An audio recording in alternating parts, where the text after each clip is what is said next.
Assalamualaikum warahmatullahi wabarakatuh. Pada kesempatan kali ini kami berada di Karanganum, Besaran, Congapan, Karangbayat, Kecamatan Sumberbaru, Kabupaten Jember, Jawa Timur, akan menggali informasi mengenai pertanian industrial dan bagaimana pihak-pihak keagamaan nantinya menyikapi perkembangan pertanian industrial.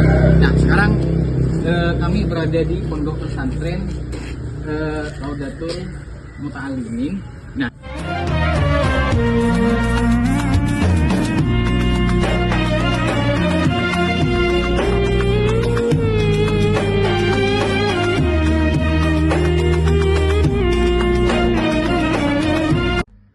Pondok Pesantren Raudatul Muta'alimin 1, Karanganum, Besaran, Congapan, Karangbayat, Kecamatan Sumberbaru, Kabupaten Jember merupakan pesantren yang telah berdiri semenjak tahun 1990-an, yang mana pendirinya adalah Kyai Haji Damanhuri bin Kahar yang datang dari Pulau Madura dan mendirikan pondok pesantren di tanah tersebut.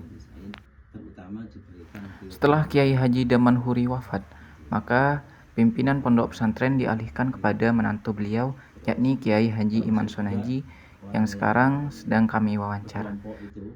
Selain tokoh keagamaan, masyarakat sekitar menganggap beliau sebagai tokoh masyarakat terkemuka.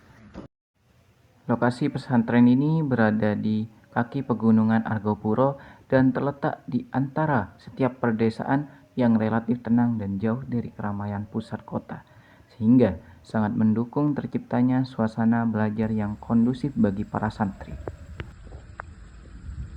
Wilayah sekitar Pondok Pesantren Raudatul Muta'alimin memiliki potensi pertanian yang cukup baik dan menjadi salah satu mata pencaharian utama masyarakat setempat. Jenis pertanian yang berkembang di sekitar pesantren itu terdapat beberapa jenis seperti jagung serta kopi.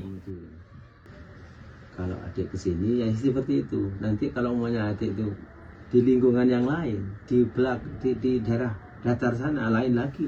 Seperti keterangan beliau, lingkungan sekitar pesantren merupakan dataran tinggi dari daerah tersebut dan komoditi pertanian yang sering dijumpai adalah jenis-jenis pertanian yang telah disebutkan di awal.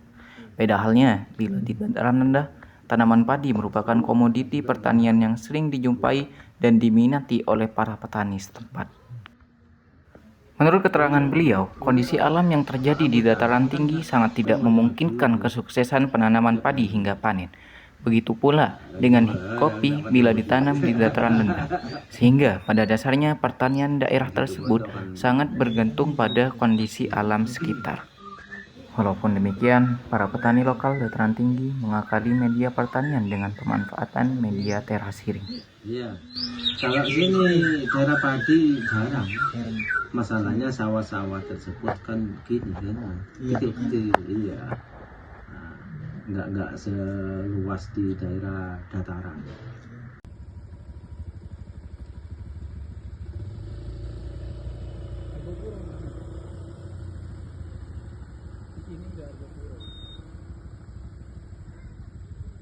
Kalau di sini seperti yang saya sampaikan tadi itu deh. Sini. Nah, jadi kalau umpamanya orang disuruh nanam padi tidak mau di sini. Iya. Karena yaitu hawanya kecil-kecil. Dan orang bilang kalau padi itu di sini katanya perawatannya terus menerus gitu. Perawatannya terus menerus, biayanya terus menerus. Selain itu, beliau juga memberikan penjelasan tentang media penanaman kopi yang pada prakteknya sering dicampur dengan beberapa biji-bijian tanaman lain. Salah satu permasalahan pertanian yang dihadapi masyarakat di sekitar Pondok Pesantren Raudatul Muta'alimin adalah gangguan hama serta beberapa hewan liar seperti kera yang kerap merusak lahan pertanian. Kera sering memasuki area persawahan dan kebun warga untuk mengambil serta merusak tanaman, terutama tanaman pangan dan hortikultura yang mendekati masa panen. Kondisi ini menyebabkan penurunan hasil panen dan kerugian ekonomi bagi petani. Di sekitar lingkungan Pondok Pesantren Raudatul Muta'alimin, aktivitas pertanian masyarakat masih didominasi oleh sistem pertanian tradisional hingga semi-modern. Salah asli. Namun, Karena dalam padi beberapa masih tahun terakhir, mulai ongkosnya terlihat ini, pengaruh pertanian ongkos industri, kerja, terutama kebun melalui pupuk, penggunaan pupuk kimia, perawatan, pestisida, kuliah. dan benih unggul komersial Kadang-kadang yang enggak. diproduksi oleh perusahaan Paling besar. beli pupuk 1 kali Dalam konteks setahun. tersebut, lingkungan Setelah sekitar itu, Pondok Pesantren ini Raudatul perawatan Muta'alimin sederhana memiliki ini. tantangan sekaligus Setelah itu peluang untuk tinggal nunggu mengembangkan buahnya, pendekatan itu pun pertanian yang didatangi oleh lebih pedagang. berkelanjutan. Berdasarkan sistem pertanian yang berlaku, maka kami memperkenalkan konsep awal mengenai pertanian hidroponik yang nantinya ditujukan untuk menambah wawasan serta edukasi kepada santri melalui pempraktekan pertanian sejak dini. Kadang-kadang itu kan orang kalau Sebagai bagian akhir yang tidak boleh terlupakan, kami juga menanyakan kepada beliau mengenai timbal balik antara agama dan pertanian di lingkungan sekitar.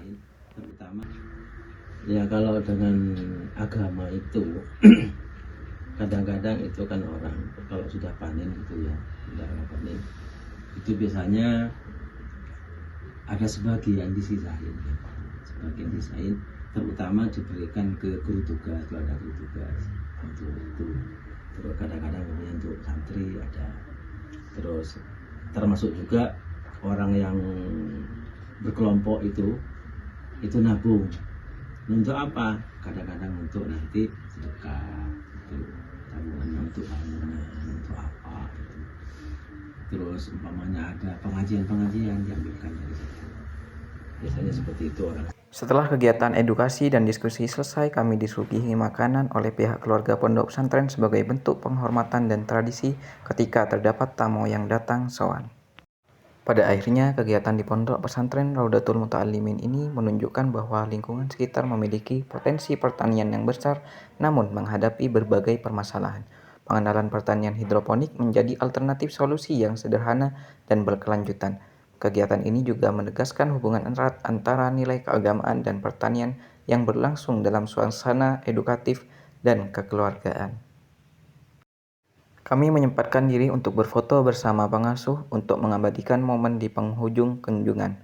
Dan dengan demikian kami mengucapkan terima kasih yang sebesar-besarnya terhadap semua pihak yang telah berperan dalam agenda ini. Sekian, terima kasih.